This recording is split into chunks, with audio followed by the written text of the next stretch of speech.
Shoutout nga pala guys kay Binabix Vlog, kay Rinan Fishing Adventure, kay Kiaxter Fishing, kay Kalugod TV. Shoutout din kay Jun TV Vlog, kay Linons Fishing Adventures, Father and Son Fishing TV, Nis de la Cruz and Family from Naik Cavite. Shoutout din kay Melis for Fishing TV at kay Lex TV Official. Check natin mga pallet show ngayon, 5:37 pa po ng madaling araw. Ayan, maaga naman tayo dito sa spot na to. Bali, ito na yung ating pangalawang araw natin sa pagdidive dito sa area na to. Kahapon, dito tayo nag-dive kahapon. Yung mga nahuli natin ay mga samaran or kitong. Naka-4 na piraso tayo dito sa spot na to. Tapos dun sa tapat na isla may naka-1 piraso tayo. So kumita tayo kahapon ng 400 plus. Tapos afternoon dive naman kahapon mga paret, yung kumita tayo ng 288. So yun yung kita natin kahapon. Bali ngayon, panibagong hamon na naman, panibagong paghahanap naman ng isda nito. So sana makadali na tayo ngayon dito. Wala nang tangigi na pakita sa atin. Siguro hindi pa season ngayon ng tangigi ulit. Kaya matumal. Na-miss ko na yung tangigi panain. So ayan, ito pa rin yung mga gamit natin. At naka-gear up na po tayo. So, tara guys, hindi na natin ito papatagalin pa. Magdadive na tayo. And let's go!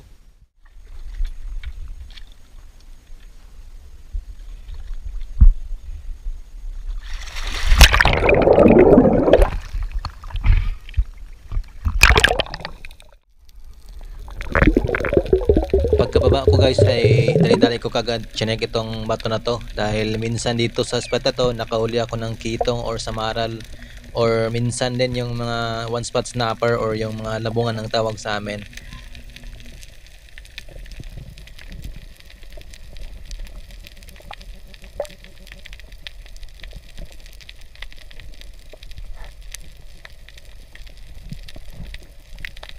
Kaya lang nung pagkatingin natin sa lalim ay wala tayong nakita, kaya balik agad tayo sa taas.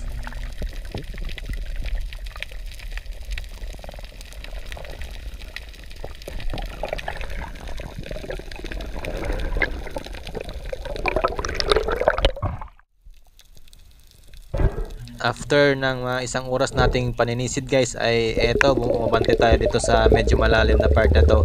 So dito tayo nakapana ng unang isda natin sa dive natin ngayon. At nakakita tayo dito ng grouper at yung grouper yung pinana natin. Shoutout din guys kay Antonio the Hunter Mix Vlog, kay Rambong Taga Isla Vlog, shoutout din kay Coach Mangyan Vlog, kay Sir Danilo Adalim at sa kanyang anak na si Chad Prince Adalim, at kay Sir Mr. M. Fish Hunter. Maraming salamat po.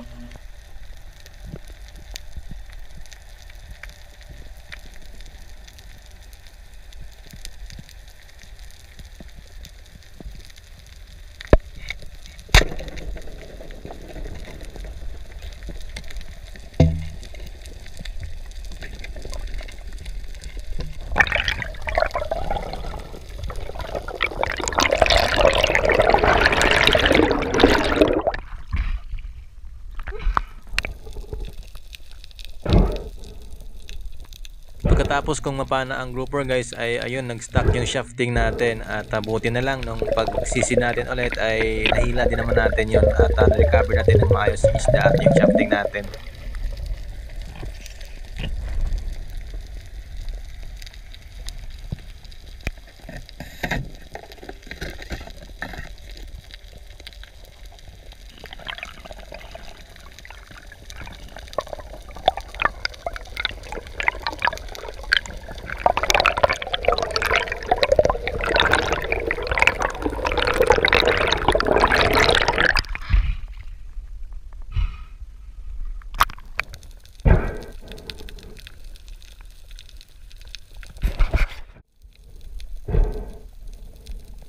Makalipas ang isang oras na namang paninisid natin guys, bago tayo nakatagpo ng pangalawang isda natin or pangalawang panain natin sa araw na to.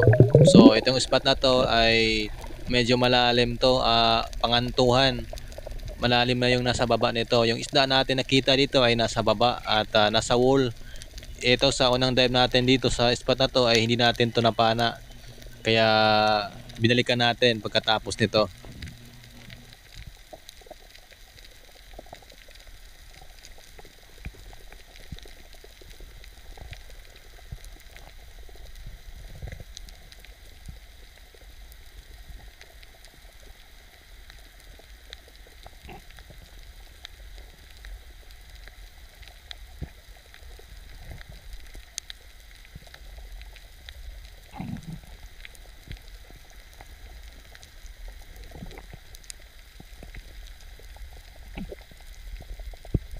Nung sinundan ko yung isda guys, biglang kumaripas ng takbo, kaya ayun, hindi natin to napana. Ayun po, napakalaking Harlequin sweet lips. Kaya nag-surprise na lang tayo dahil paubos na yung hangin natin.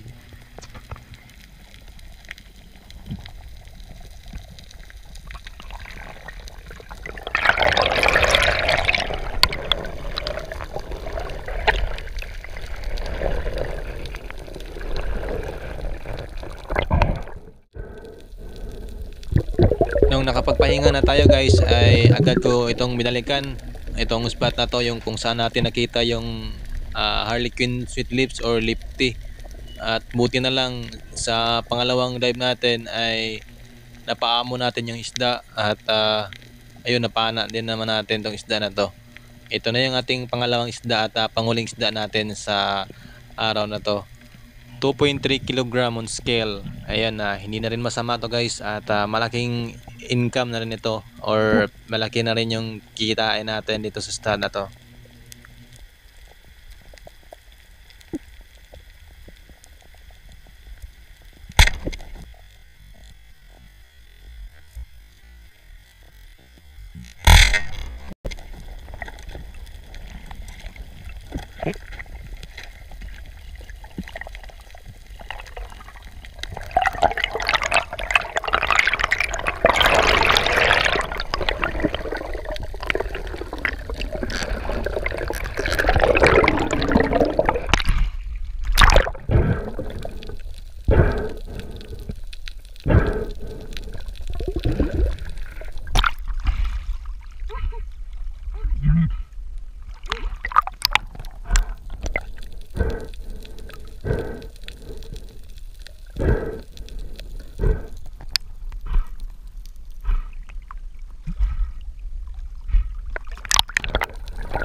A few moments later. Makalipas ang 2 araw guys, balik na naman tayo sa pamamana, at doon tayo mamamana sa spot kung saan tayo palaging nakapana ng tangigi. At ayan, madilim yung paligid natin gawa ng may ulan, at magdamag yung ulan dito sa amin, kaya eto, patuloy pa rin tayo sa pamamana.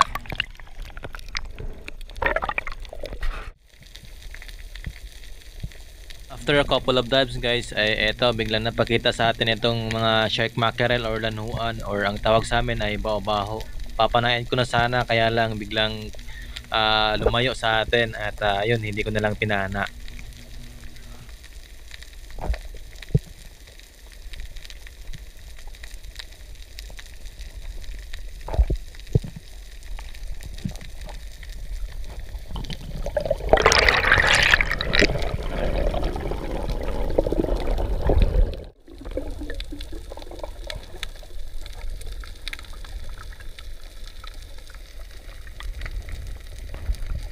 Nakarami na rin tayo ng sisid guys bago tayo nakita ng unang isda natin or unang panay natin sa dive natin ngayon. At ayan, may nagpakita sa atin or lumapit sa atin na green jab fish or malaguno. At ayun, nagdapa ako sa ilalim at nagtago at nag-scratch ako, at ayun, na-track din naman natin yung isda, at ayun, pinana na natin to. 1.1 kg on scale, at goods na rin to guys sa ganitong mga kalaking isda.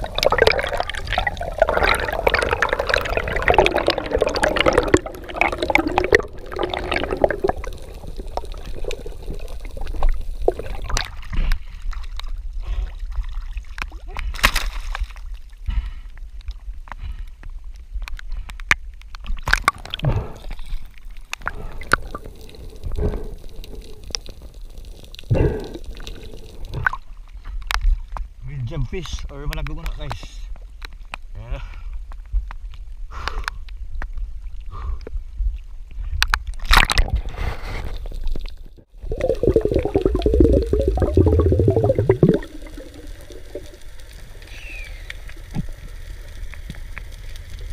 Pagkatapos kong ma-secure yung isda natin guys, yung ating malaguno, ay nagpahinga muna ako saglit, at nung nakapag-recover na ako ay nag-dive na naman ako dito sa kaparehong spot ato. At nung pagkarating natin sa lalim ay biglang may bumungad sa atin at napakalaking tangigi or king mackerel. Ayun, sinundan natin guys, at nung palapit na tayo, lumiko ito at napakaganda ng pagkatama sana natin. At yung nangyari lang ay yung shafting natin, yung placement ay maganda po, yung placement ng shafting natin. Kaya lang nung pagkatira natin, yung tinangay ng isda, yung shafting natin paangat, at kaya yung flapper natin nag-close, kaya ayun, nakawala yung isda. Sayang talaga.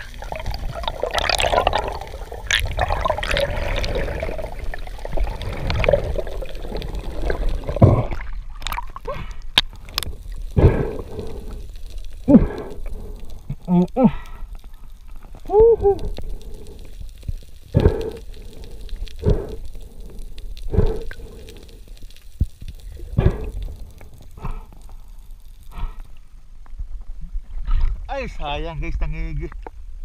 Nag-close yung flapper natin. Kaya nakatanggal. Ay.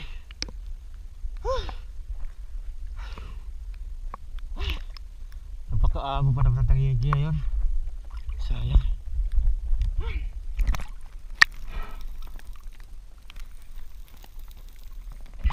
Shop natin, oh. Haliko.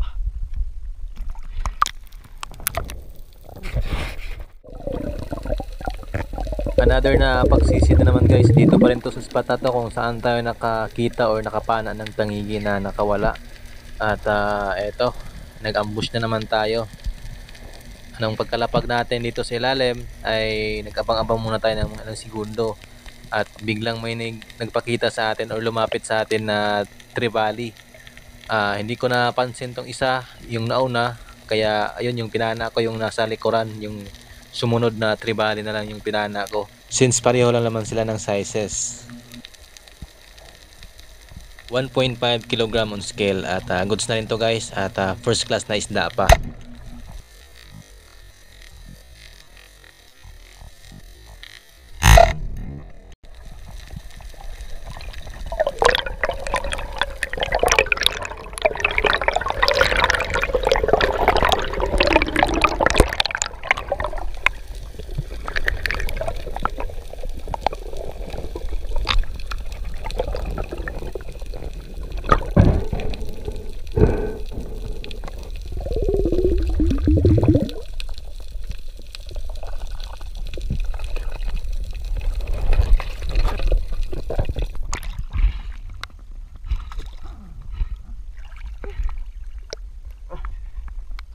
GT.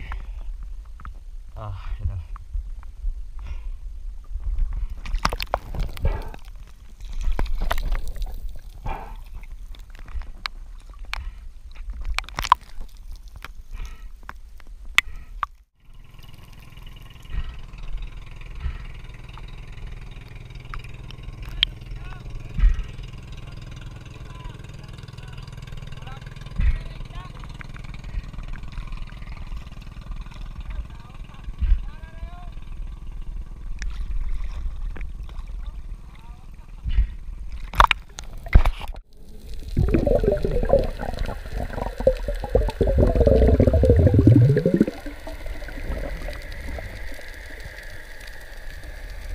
Another na pagsisid na naman guys, bali nag-set na naman ako ng panibagong pag-ambush. Dito pa rin to sa area kung saan natin nakuha yung trevally. So dito nag-abang-abang tayo ng mga ilang segundo bago may lumapit na isda sa atin.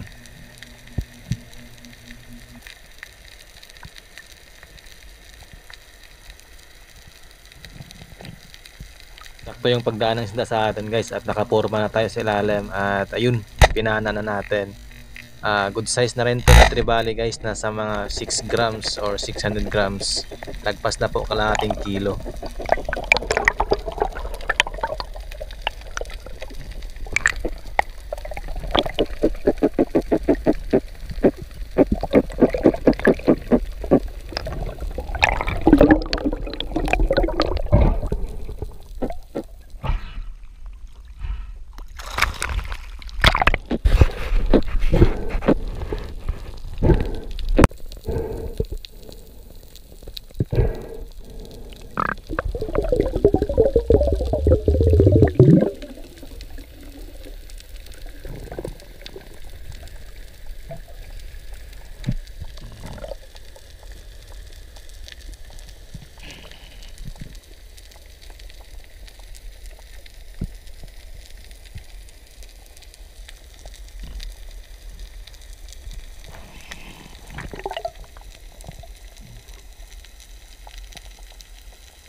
Pagkatapos ng mga ilang minutong pahingahan guys ay nag-dive na naman ako. Kaya lang hindi ko na nabidyohan yung ating panghuling isda. Tayo po ay nakapana ng shark mackerel o lanhuan. Nag-shutdown na po yung baterya natin kaya ayun hindi ko na po nabidyohan.